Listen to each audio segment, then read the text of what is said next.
Óli, það var öruggur sigur á toppliði Hauka hér í Órvíkurvöllum í kvöld. Þú lítur að vera sáttur með hvernig liðið kemur stemmt inn í seinni hálfleikinn í þessum leik.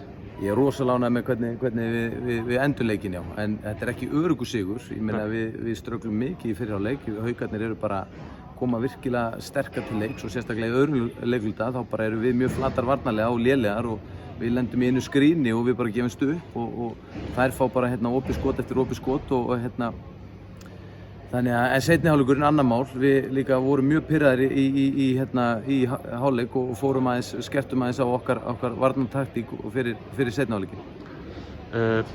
17-0 kafli þarna. Ég spyr Helena þessu áðan, hversu oft átt þú eftir að horfa á þennan 5 mínútna 17-0 kafla svona til að líða þess? Það er góð spurning. Ég horfi nú ansi ofta á þessa blessuðu leiki okkar þannig að það eru örugglega nokkuð skipti sko.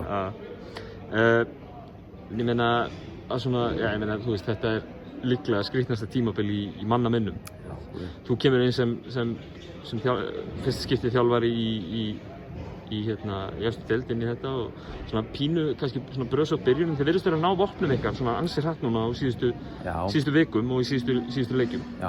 Ekki ánægður með það? Jú, að sjálfsögum. Það kemur náttúrulega inn með öðruvísi áherslur heldur en fyrir þjálfari og svo bara svolítið nýr hópur líka. Þannig að þú veist það allir svona að venjast hvor öðrum og við ströglum svolítið í byrjun sem er bara eðlilegt held ég og við erum svona smátt að fikra okkur að okkar leik og við erum sem sagt að vinna í okkar litlu hlutu núna bara með hverjum leiknum og það er náttúrulega ekki mikið æfingar, það er náttúrulega bara leikir og svo náttúrulega sem er náttúrulega bara gaman. Já.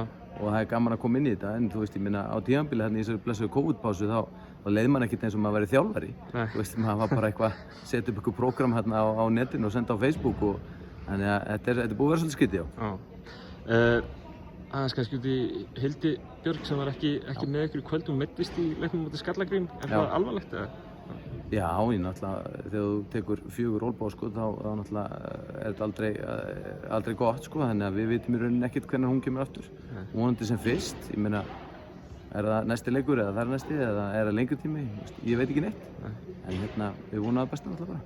KR núna, fóðum 3 geta pásu núna, svo er það KR, hvað þurfa að gera til að ná í sigur þar? Við þurfum bara algjörlega að vinna í okkar hlutum. Við þurfum að skoða svolítið KR. Við erum ekki búin að spila með KR núna þetta tímabili. Þannig að við þurfum að skoða þær svolítið vel og þær áttu góðan leik, síðasta leik. Þannig að þær koma á pottitt stemmdar og sömuleiðis þurfum við að gera það. Við getum ekki komið flatar út í leiks aftur. Það er ekki boðið. Frábært, takk. Takk fyrir.